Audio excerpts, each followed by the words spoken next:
Big coverage of the day's big stories. This is WESH 2 News at 4 in high definition. And WESH 2's Gail Pascal Brown live at the Orange County Jail now, where Caylee's mother continues to sit behind bars. Casey Anthony is accused of child neglect and lying to authorities. Earlier today, Gail talked with a former criminal investigator and professor about this case. What did he have to say, Gail?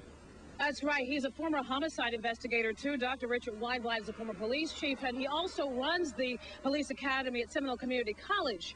Now, we talked about the potential evidence collected today at Caylee's grandparents' home.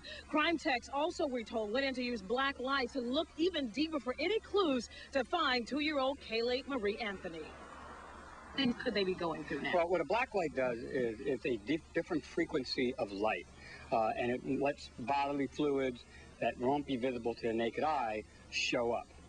That is why sometimes they use that in cases of blood spatters and stains. Exactly. It's probably made famous to most viewers by watching television shows on crime scene, CSI, that kind of stuff. How will this be helpful in their endeavors to try to find Caylee?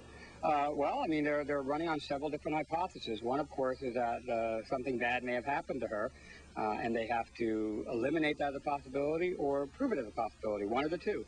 And the black light's going to help them do that.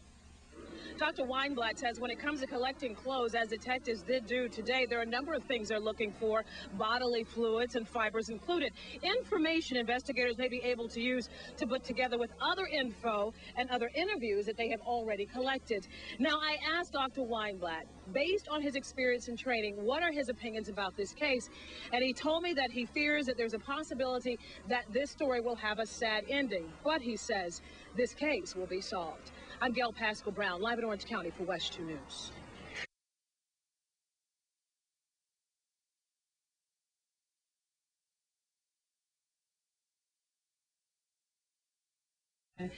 We've been seeing all day all of this evidence that has been collected. What does it mean to the case? Well, for that part of the story, let's go to WESH 2's Gail Pascal Brown. More potential evidence hauled away from the home of missing 2-year-old Caylee Anthony. While inside, crime technicians went over potential evidence with a black light. How does that help? I spoke with the head of Seminole Community College's police academy and a former police chief himself. What a black light does is it's a different frequency of light, and it lets bodily fluids that won't be visible to the naked eye show up. How will this be helpful in their endeavors to try to find Caylee? Well, I mean, they're running on several different hypotheses. One, of course, is that something bad may have happened to her, and they have to eliminate that as a possibility or prove it as a possibility, one of the two. Dr. Richard Weinblatt, also a former homicide investigator, says in collecting clothes, detectives can also look for bodily fluids, fibers, and then compare that with other lab results, including the stain and hair fibers found in Caylee's mother's trunk.